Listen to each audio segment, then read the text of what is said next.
Золотая коронка, шрам на губе и другие характерные признаки помогли официально опознать тело Аслана Масхадова. Сегодня его предъявили ближайшим родственникам лидера сепаратистов, и они Масхадова узнали. Хотя официально процедура опознания займет около 2 недель, предстоит еще генетическая экспертиза. Никто ни в Чечне, ни в мире уже не сомневается, в селении Толстой-Юрт убит именно он, глава непризнанной Ичкерии, всероссийский террорист номер 2.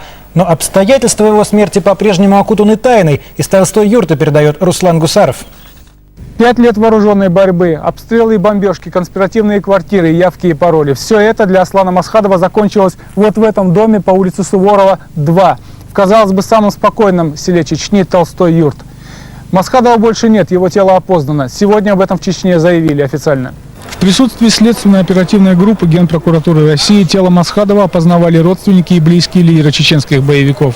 Сегодня их специально заставили на главную военную базу федеральной группировки в Ханкале, куда накануне вечером из Толстой-Юрта перевезли тело Масхадова. Мы сегодня завершили процессуально осмотр тела погибшего, провели ряд опознаний, в том числе с участием как лиц, которые были задержаны вместе с ним, которые не отрицают, дают сейчас показания по поводу их участия в незаконном вооруженном формировании, что это Аслан Масхадов, а также родственниками Аслана Масхадова, который также был опознан. Подробности проведенной 8 марта спецоперации держатся в секрете, и тем запутаннее остаются детали захвата боевиков и гибели Масхадова. 12. Пару взрывов было. И скрыли они. Потом передали по телевизору, что Масхадова.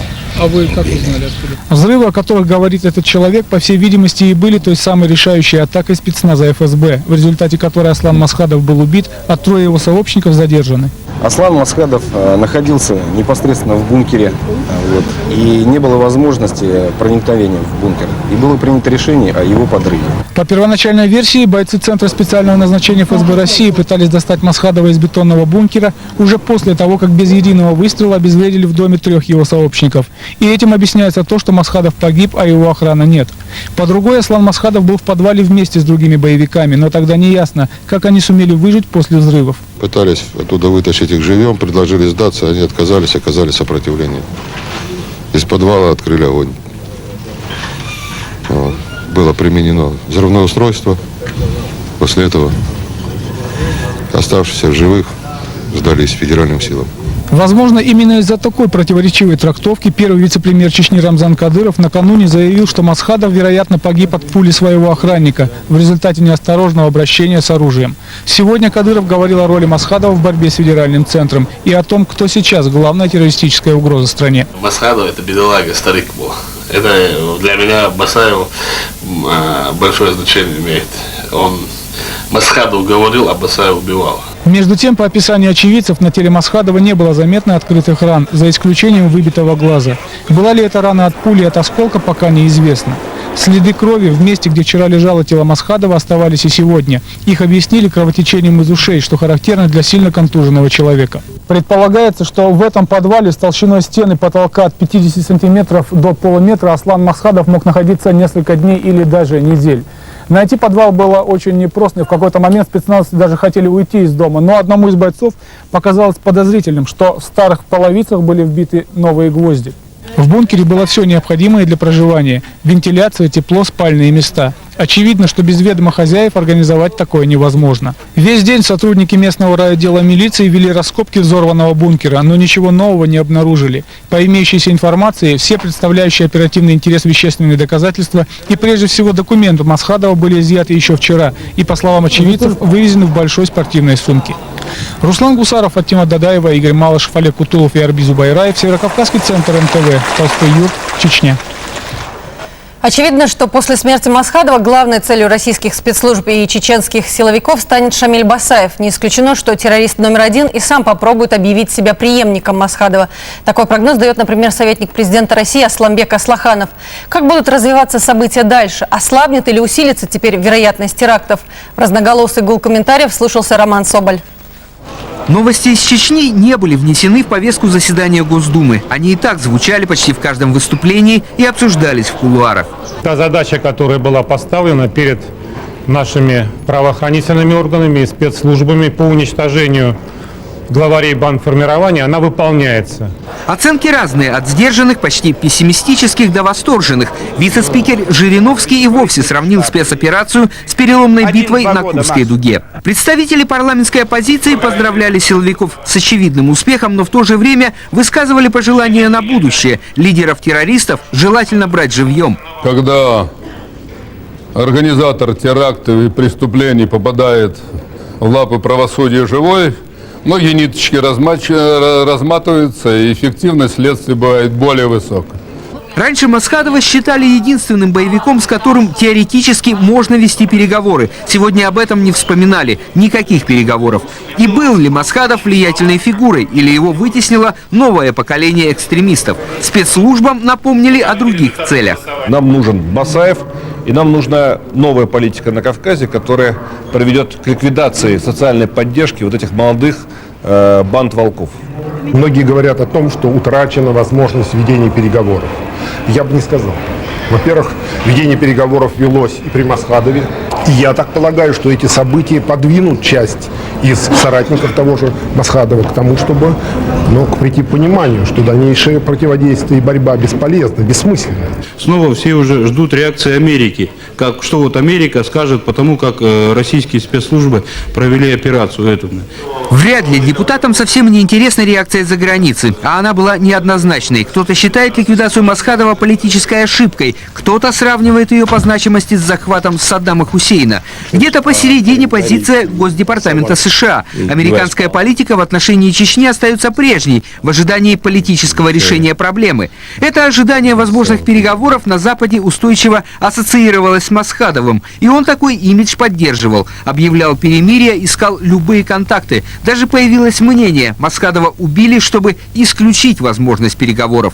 Масхадова убили, когда он совершенно четко сказал, что он осуждает терроризм, когда он совершенно четко сказал, что они без всяких условий готовы прекратить огонь и начать переговоры. Гибель Масхадова – тупик для тех, кто хотел бы стать международным посредником в переговорах полевых командиров с федеральным центром. Оставшиеся вожди сепаратистов, самые известные – Басаев и Умаров, явные террористы, даже для мягкого в оценках Запада. Именно Басаев и Умаров сейчас конкурируют за звание лидера непризнанной Ичкерии. Там может быть такая, несколько закулисная драчка за должность, кто будет главным. А желающих главным будет, наверное, будет предостаточно. Вероятно, мелкие отряды поспешат примкнуть к новому лидеру или же окончательно потеряют координацию и начнут собственную мини-войну, хаотичную и неопределенно долгую. Реакция боевиков непосредственно на смерть Масхадова непредсказуема. Вряд ли они поголовно откажутся от ранее запланированных нападений, но станут ли они мстить? Где они могут, они всегда подлую выручку делали, делают и будут делать. Масхадов контролировал часть финансирования боевиков, связывал центры сепаратистов в Европе, считался пусть формальным, но президентом Ичкерии. Его смерть – этап в чеченской кампании, но пока нет четкого представления, какой этап. Роман Соболь, Владислав Сорокин, Екатерина Вешкина, телекомпания НТВ, Москва. Тело Масхадова не отдадут родственникам и похоронят в безымянной могиле. Это сегодня подтвердил генеральный прокурор. Владимир Устинов сослался на российское законодательство, а там в примечании 1 к статье 16 Закона о борьбе с терроризмом сказано: тела убитых террористов родственникам не выдаются и о месте захоронения не сообщается. Президент Московской адвокатской палаты Генри Резник заявил сегодня, что на Масхадова это не должно распространяться, ибо суд его террористом не признавал и тело, соответственно, можно отдать родне. С Резником не согласен другой известный адвокат Игорь Трунов. Он напомнил, что Масхадова объявляли в розыск как обвиняемого по статье «терроризм», а убили в ходе контртеррористической операции. По мнению Трунова, пока действует статья 16, отдавать тело Масхадова родственникам незаконно. В чем именно обвиняли Масхадова? Как и советского полковника, он стал сперва врагом России, потом партнером по переговорам в Кремле, а потом и уже окончательно снова врагом, напомнит Алексей Поборцев.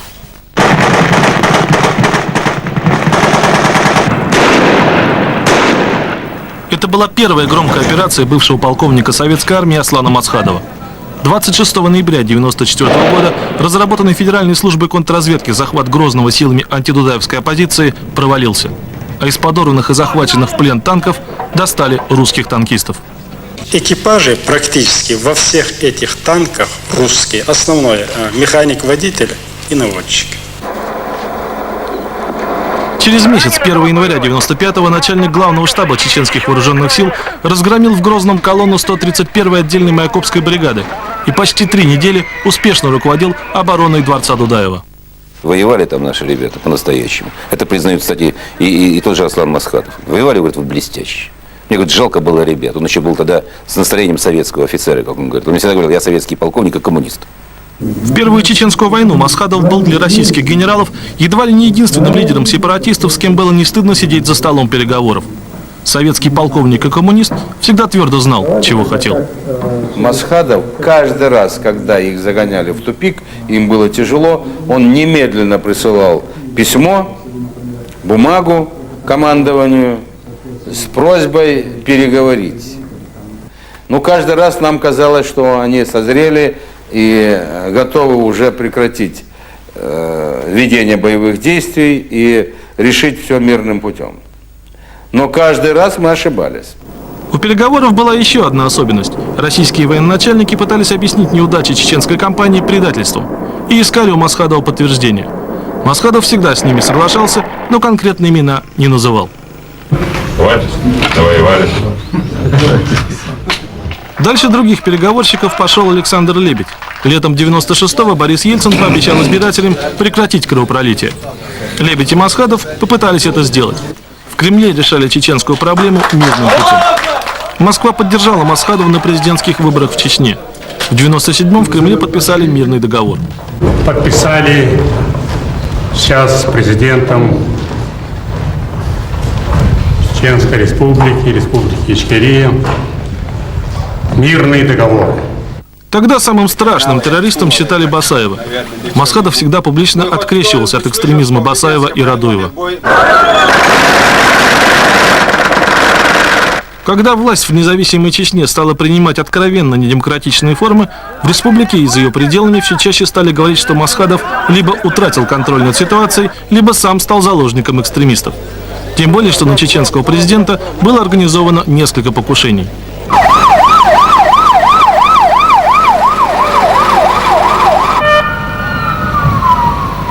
От методов партизанской войны перешли к методам проведения наступательных операций. И я уверен, у меня нет никаких сомнений, на заключительном этапе мы обязательно проведем еще более уникальную операцию, подобную джихад. Это заявление было сделано за 2 недели до трагедии на Дубровке, а эти снимки 2 месяца назад. Басаев и Масхадов в Гудермесском районе Чечни. Лидеры боевиков за работой, затем в окружении сторонников едят фрукты и торт. 10 лет назад полковник Масхадов говорил, что ему было жалко российских солдат, погибавших в Грозном. Алексей Поборцев, телекомпания НТВ.